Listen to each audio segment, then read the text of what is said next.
எத்தனை காலம் தான் ஏமாற்றுவான். இந்த மேனேஜர் தொல்லை வேற தாங்கல, இவன் வேற வராம சாவடிப்பேன். என்னாச்சு? ஏன் சோகமா இருக்க? அதுவா, என் டீம் எப்ப பாரு திட்டிக்கிட்டே இருக்கான்டா. அவனுக்கு எனக்கு லீட் பண்ண கூட தெரியல. அவனெல்லாம் எப்படி இந்த பொறுப்புல போட்டாங்கன்னா டவுட்டா இருக்கு. மேனேஜ்மெண்ட் சிஸ்டமே சரியில்லைடா. சும்மா நசன்ட்டு உங்க ஒப்பீனியன் இல்லாமல் லீடராக இருப்பான். தப்பெல்லாம் உங்க மேல இருக்கு. ஆனா திருப்பி அந்த தப்பை பண்ணாதீங்க. ஏய், என்னடா சம்மந்தமே இல்லாம பேசுற, சிரிக்க வேற செய்யற. சரி அதெல்லாம் வீடு. யாருக்கு ஓட் போடுவ?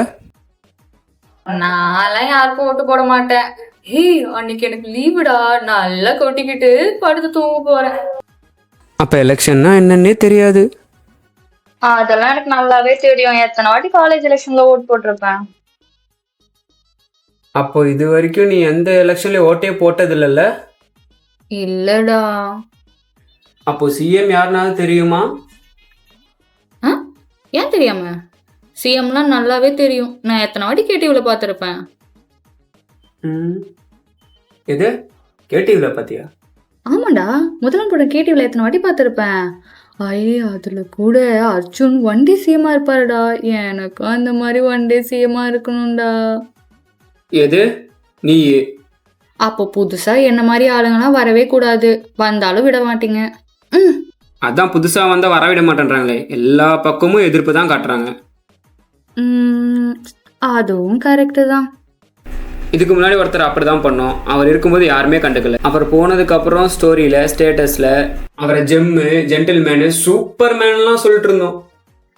ஐயோ, என்னடா சொல்ற? யார சொல்றன்னு கூட தெரியாம ஜனநாயகம் போயிட்டு இருக்கு. இதே தப்பதான் மக்கள் ஒரு வாட்டியும் பண்றாங்க.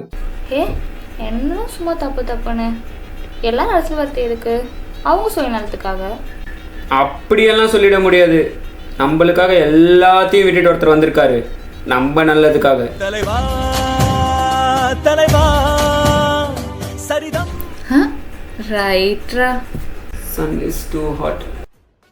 ரொம்ப வெயில் அடிக்குது, வா போலாம். சரி வா போலாம். ஆமா, இவ்வளோ சொல்ல தெரிஞ்ச உனக்கு அதை யார்கிட்ட சொல்லணும்னு தெரியல பாத்தியா? ஏன்? நீ ஓட்டடி கம் அகைன். என்கிட்ட ஓட்டடி இல்ல. அசையாத மரம் ஒன்று உய்ந்தது கீழே. Hi bro. Hi bro. வாங்க ப்ரோ, எப்படி இருக்கீங்க? எங்கே போயிட்டு வரீங்க? இரு ப்ரோ, கொஞ்சம் உட்காந்துட்டு பேசுகிறேன். அது ஒன்றும் இல்லை ப்ரோ, பக்கத்தில் ஒரு பிரச்சாரம், அதான் போயிட்டு வந்தேன். பிரச்சாரமா? எந்த கட்சி? என்ன ப்ரோ எப்படி கேட்ட? நம்ம என்ன விஜய் பிரச்சாரம். அட ஏன் ப்ரோ, நீங்கள் வேற டிவிக்கு எல்லாம் ஜெயிக்காது. ஏன் ப்ரோ அப்படி சொல்ற? இதுக்கு முன்னாடியும் பல பேர் சினிமாவிலேருந்து கட்சிக்கு வந்தாங்க.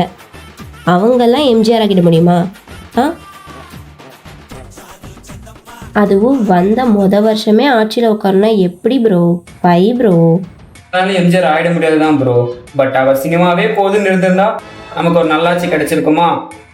அதே மாதிரி தான் ப்ரோ, வர விட்டாதான் தெரியும். அப்படி பார்த்தா முதல்ல கேப்டன் வந்தார், அப்புறமா சீமான் வந்தார். அவங்களால ஏன் முடியல? அதான் ப்ரோ உங்ககிட்ட கேட்குறேன். இல்லை உங்களை பார்த்து கேட்குறேன். ஒரு வாட்டி வாய்ப்பு கேட்டு வர யாரை தான் நம்ம விட்டுருக்கோம்? Correct bro. கேப்டன் அவ்வளோ பண்ணாங்க, இவ்வளோ பண்ணாங்கன்னு பேசினாங்க.